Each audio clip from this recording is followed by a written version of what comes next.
I'm James, in my 40s, and I work for a corporation. Ryan, a young man who had graduated from a prominent university, was in front of me, shoving paperwork at me while making fun of me. Hey, I take it you want to work? Old man, I've prepared something for you. By the end of the day, translate this. Ryan handed me the papers, and I quickly looked over them. It appeared to be a Spanish language contract. What's wrong? Did you find it too tough? It's unlikely that you will complete it by the end of the day. Ryan started to leave, but I stopped him. Hold on a minute. Is this the contract for today? Yeah, so what? Ryan shrugged, sighing boredly, and I said coolly, I read through it, and this contract is completely unacceptable. What are you discussing? Can someone as elderly as you read Spanish? Frustrated, Ryan snarled back at me. I stayed composed, though, and pointed out the document's shortcomings. Ryan's eyes widened and his face went white in the following instant. I'm James, and I work at an office. I'm 43 years old. I have been employed in an overseas branch for the last 8 years, but today marks my first return to the main office, and I am a little anxious. My mom raised me as a single parent after I lost my dad when I was a little child. I couldn't stand seeing her put in so much effort for me, and I intended to begin working as soon as I graduated from high school. I did, however, work part-time at a nearby store while I finished my degree since my mother urged that I finish college. Following that, my mom got married again, and my stepfather, who was a foreigner, moved abroad with us. There, I went to a nearby university, but my stepfather vanished out of thin air. After I graduated, my mom and I returned to the United States together. That's when I joined my former company. Although the business was a manufacturing, the employees were all friendly and gave me a variety of work-related skills and knowledge. They urged me to acquire machine skills and technical knowledge, stating that it will be crucial in the future, despite the fact that I was young and lacked practical experience. Despite the fact that my degree had nothing to do with the field, I was able to acquire technical and industrial knowledge because of them, even though I appreciate everything I learned there. The company eventually went bankrupt, so I had to shift jobs. My present employer hired me.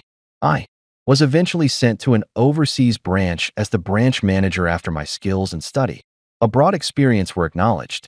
I was anxious about leaving my mother alone because I had always relied on her for assistance. But I pushed myself into my work every day because I wanted to live up to everyone's expectations. The branch's performance gradually improved as a result, and I was able to establish a solid rapport with the local employees. My accomplishments were acknowledged after 8 years of working in this manner, and I was told to go back to the main office. The branch staff was pleased to see me promoted, but they were sorry to see me go. For the first time in years, I said goodbye and went back to the main office because I thought the people who had developed so much during my absence would be more than capable of growing the branch.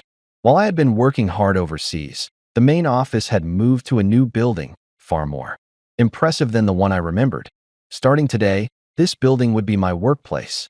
With a mix of excitement and trepidation, I stepped into the pristine office. Having been away from the main office for so long, I didn't recognize any of the employees. It seemed there were only a handful of people left who knew me. One of them was the department head, Alex.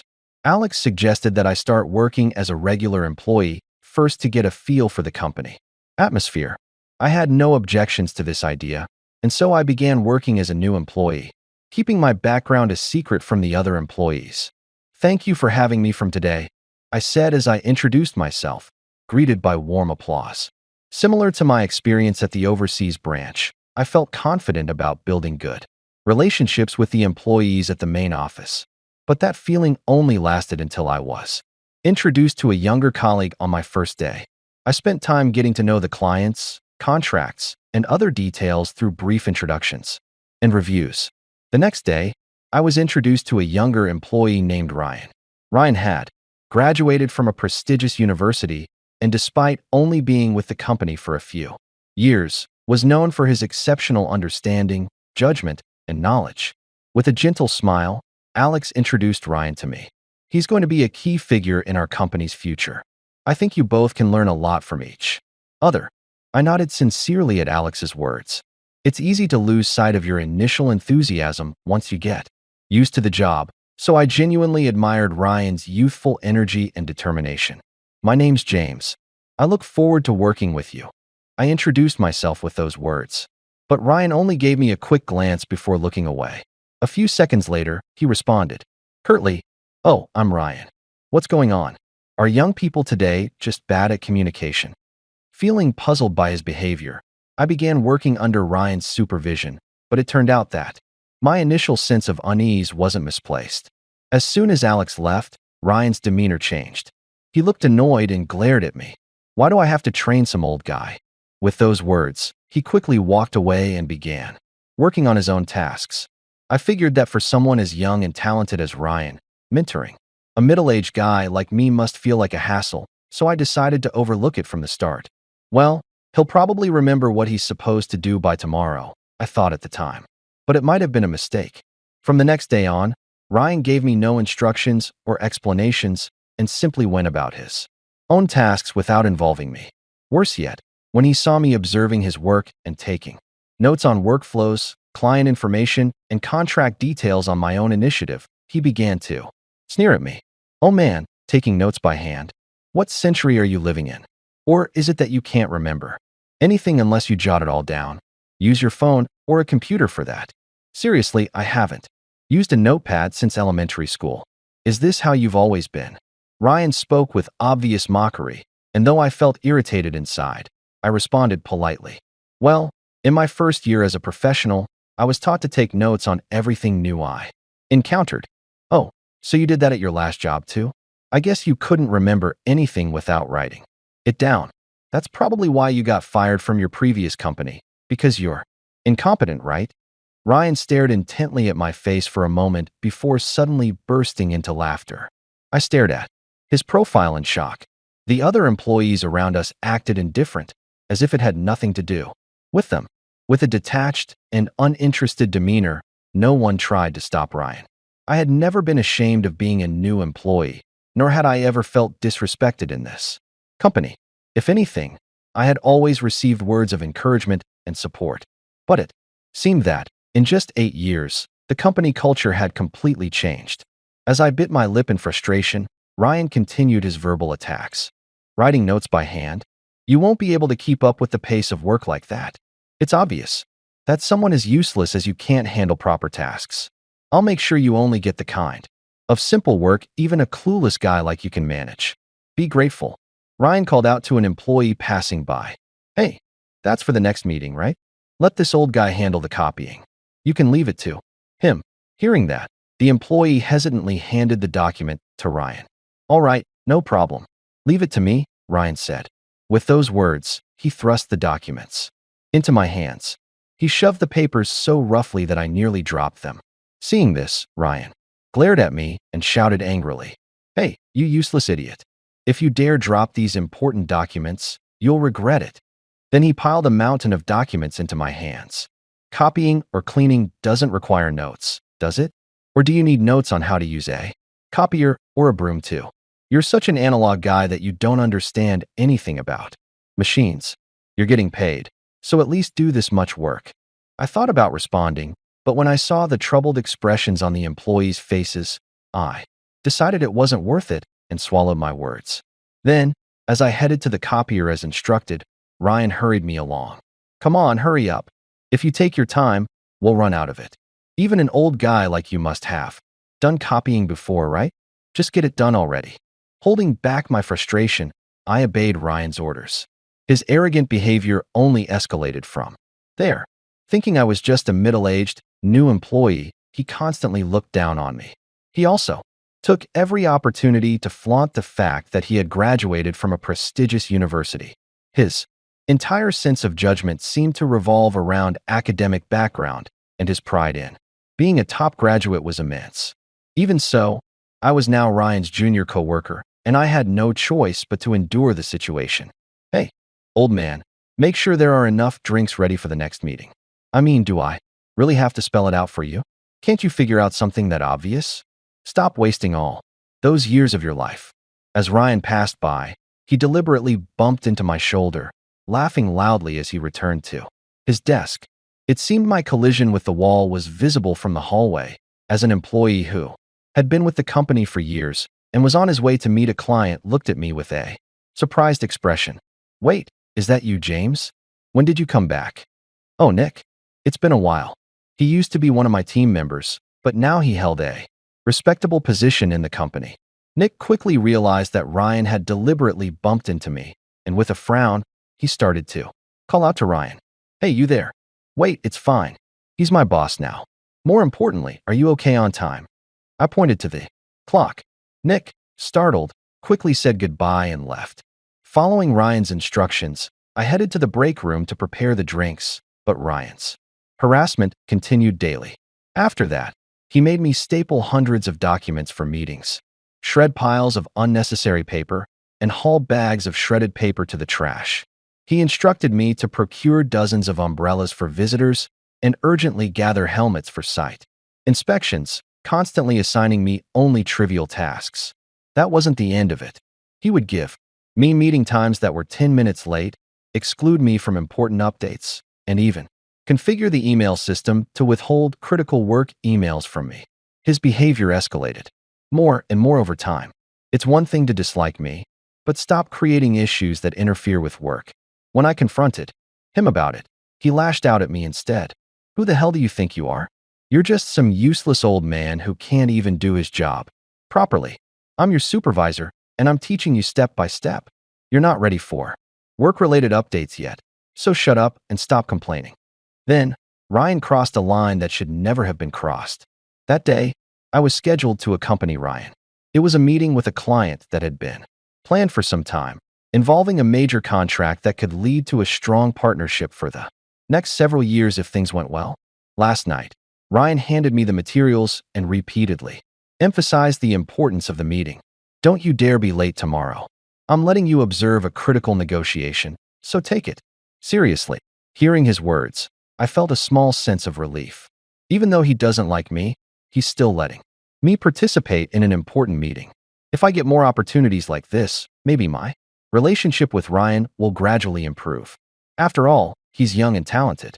Even if he's misunderstanding things now, he'll mature as he gains experience and learns more. I had high hopes, but the next day brought an unbelievable turn of events. That morning, I noticed Ryan was nowhere to be seen at the office and asked another employee about it. "What? He's already left?" "Yes, the meeting time was changed, so today's negotiation with the client started first thing in the morning." Ryan was informed about the change the day before. "Yesterday, didn't he tell you?" Apparently, I had not been informed about the change in schedule. Looking at the clock, I saw that the meeting had already begun. I slowly walked back to my desk. What is Ryan thinking? Frustration and sadness welled up inside me, and I bit my lip.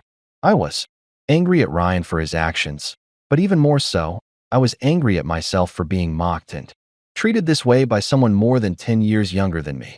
Why am I letting myself be disrespected like this? This is pathetic. Each day made me doubt my own worth, and I had completely lost my confidence. I had returned to the main office to work, yet I wasn't allowed to participate in negotiations or meetings, nor was I given any real work. The only tasks I was assigned were trivial ones like making copies or cleaning, and I wasn't given any meaningful responsibilities. Even so, Ryan's my boss, and I was not in a position to defy him. Alex had instructed me to learn from Ryan. I didn't want to betray Alex's expectations, and above all, I couldn't bear the humiliation of anyone finding out that I was being bullied by someone younger than me. Reporting harassment from a younger colleague felt like admitting to my own failure in managing relationships, and I just couldn't bring myself to do it. The idea of complaining that I wasn't being given tasks, wasn't informed of meeting times, and wasn't respected felt too petty to bring up for someone in their 40s. Reporting something like this to the Human Resources Department felt beyond embarrassing. Resigned, I immersed myself in reading the materials and waited for Ryan to return. Since I couldn't attend the negotiation, I had no choice but to dig into the details myself to understand. As much as possible, I searched for ways to contribute and kept working hard. The new product our company is about to launch heavily depends on materials purchased from a major overseas corporation, a deal discussed at today's meeting. Ryan was chosen to lead this project. For the past few months, he had been running around to various places, almost as if he had forgotten I existed. However, I couldn't help but feel uneasy about the significant authority Ryan held over such a major project. As promising as he may be, can someone who's only been with the company a few years really handle such a large-scale project? Concerned, I tried to talk to him several times, but Ryan refused to listen. Are you underestimating me just because I'm young? A job like this is a breeze for a top university graduate like me. I can handle it just by reviewing past documents. I'm on a completely different level than you. With that, he dismissed me without considering anything I said. Although Ryan provided updates to the employees upon his return, no one but him knew the exact progress of the project. This lack of transparency made it impossible to handle tasks or make minor adjustments when he was unreachable. As we prepared to launch the new product, I wondered, is anyone overseeing the factory operations and necessary production processes? As I pondered these concerns, Ryan finally returned after several hours. His face was flushed with excitement, brimming with confidence. As he walked in on his way to his desk, he glanced at me. Wow, I didn't even notice you were here. Your presence is so faint. Ryan, why didn't you inform me about the meetings rescheduled for today? I couldn't help but confront him, but he ignored me and threw a stack of documents written in Spanish at me. All right, I get it. You want work, right? Here, I'll give you something. Translate this by the end of the day. Laughing mockingly, he shoved the papers into my hands. I took them and quickly skimmed through them. It was a contract written entirely in Spanish. What's the matter? You wanted work, didn't you?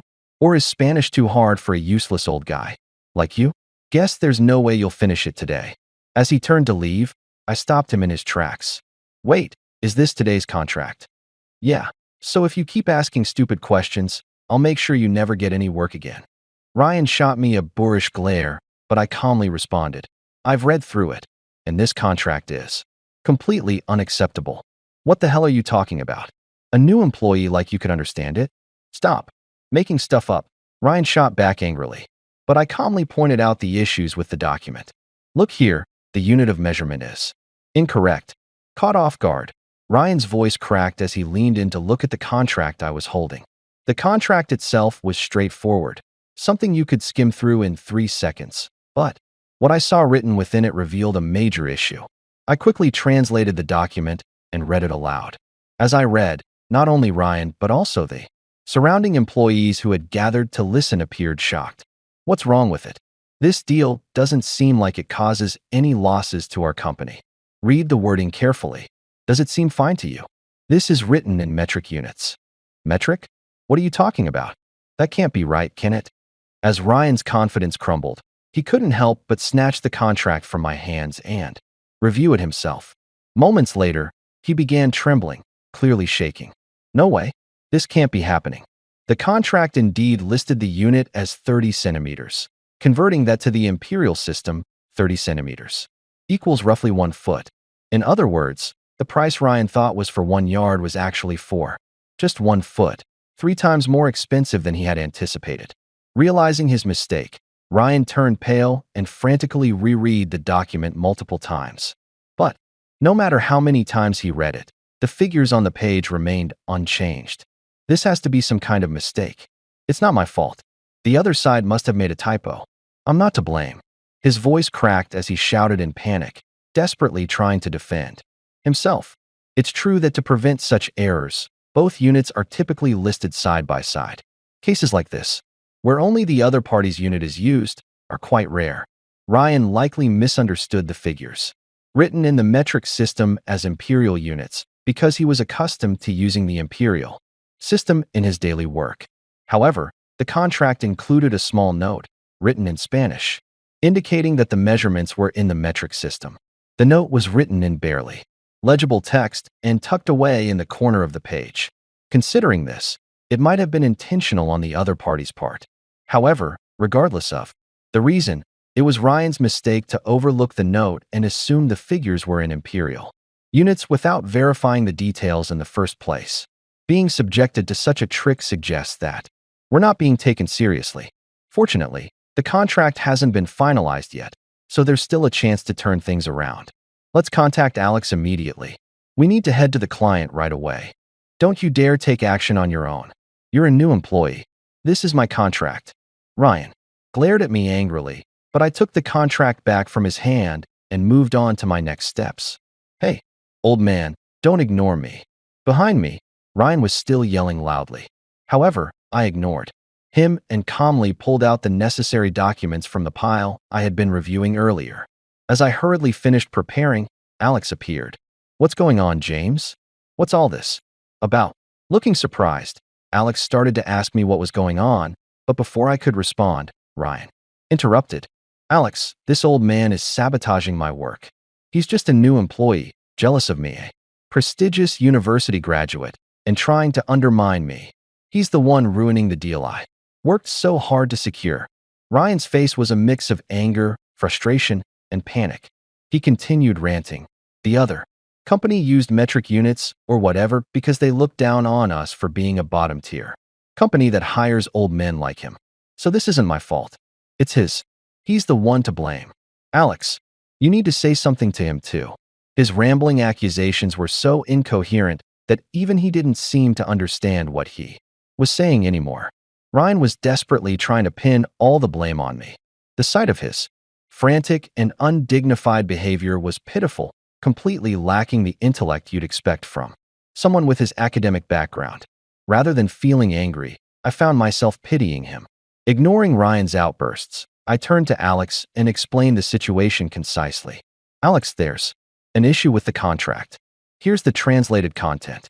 I've also prepared similar documents from past deals for comparison. Alex reviewed the documents I handed him, and his expression changed immediately. If we go through with this deal, it will be a huge loss for our company. The contract hasn't been finalized yet. I'm planning to head to the client now to address this. Hearing this, Ryan regained some composure and stepped forward aggressively. Hey, this is my contract. Don't you dare steal it from me. Ryan, keep quiet. Without even glancing at Ryan, Alex silenced him with a single remark. Should I go with you to the client? That would be reassuring. Please do. I faced Alex's words directly and took them to heart. I called the client, then began speaking in fluent, seamless Spanish. The surrounding employees watched in astonishment, but I didn't have time to acknowledge them. Once I confirmed the appointment, I informed Alex and grabbed the keys to a company car at his desk.